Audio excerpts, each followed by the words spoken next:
Hello అండి, welcome to my channel. మీరు మన ఛానల్ని ఫస్ట్ టైం కనుక చూస్తున్నట్టయితే సబ్స్క్రైబ్ చేయండి, ఇంకా లైక్ కూడా చేయండి. మీరు లైక్ చేయడం వల్ల మన ఈ వీడియో అనేది చాలామందికి రీచ్ అవుతుంది, వాళ్ళకి ఉపయోగపడుతుంది అనమాట. ఈరోజు మనం చేసే రెసిపీ ఏంటంటే మటన్ గ్రేవీ కర్రీ చేస్తున్నాం అనమాట. దానికోసం నేను ముందుగానే మటన్ని నీట్గా వాష్ చేసుకున్నాను. ఆ తర్వాత ఒక గిన్నెలో తీసుకొని మటన్లో ఉప్పు, పసుపు, కారం, అల్లం చిన్నులపై పేస్ట్, పుదీనా, కొంచెం ఒక 2 to 3 స్పూన్స్ వరకు పెరుగు వేసి బాగా కలుపుకొని ఒక పక్కన పెట్టుకోవాలి. ఒక 10 మినిట్స్ పాటు పక్కన పెట్టుకోవాలన్నమాట. ఆ తర్వాత ఒక కుక్కర్ తీసుకొని అందులో ఒక 2 స్పూన్స్ వరకు ఆయిల్ వేసుకున్నాను. ముందుగా కలిపి పెట్టుకున్న దాన్ని మొత్తం ఇందులో వేసేసుకున్నాను. ఒక 7 to 8 విజిల్స్ వస్తే సరిపోతుంది. ఒక గ్లాస్ వాటర్ కూడా వేసుకోవాలి. తర్వాత దానిలో గ్రేవీ కోసం మనం ఆనియన్స్, టొమాటో, పచ్చిమిరపకాయలు, పచ్చి కొబ్బరి, కొద్దిగా నువ్వులు, కొద్దిగా గసగసాలు వేసుకొని ఒకసారి మిక్సీ పట్టుకోవాలి.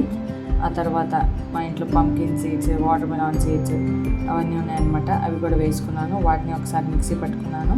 తర్వాత ఒక గిన్నెలో ఆయిల్ వేసుకొని అందులో బిర్యానీ దినుసులు అన్నీ వేసుకున్న తర్వాత ముందుగా మిక్సీ పట్టుకున్న దాన్ని కూడా వేసుకొని కొంచెం అల్లం వెల్లుల్లి పేస్ట్ కూడా వేసుకొని బాగా పచ్చివాసన పోయేంత వరకు కలుపుకుంటూ ఉండాలన్నమాట. తర్వాత అందులో కొంచెం పుదీనా ఆకులు కూడా వేసి కలుపుకోవాలి. నూనె అనేది బయటకు వచ్చేంత వరకు కలుపుతూ ఉండాలి.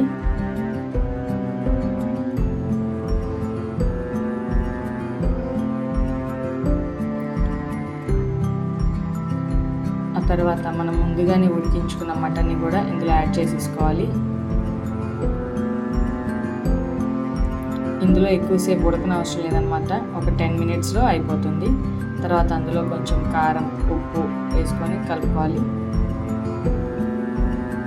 తర్వాత అందులో కొంచెం కొత్తిమీర వేసుకోవాలి.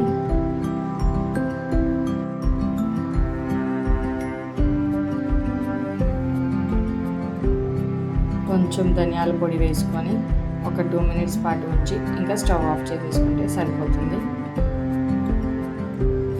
గ్రేవీ అనేది బాగా థిక్గా వచ్చేంత వరకు ఉడికించుకుంటూ ఉండాలన్నమాట.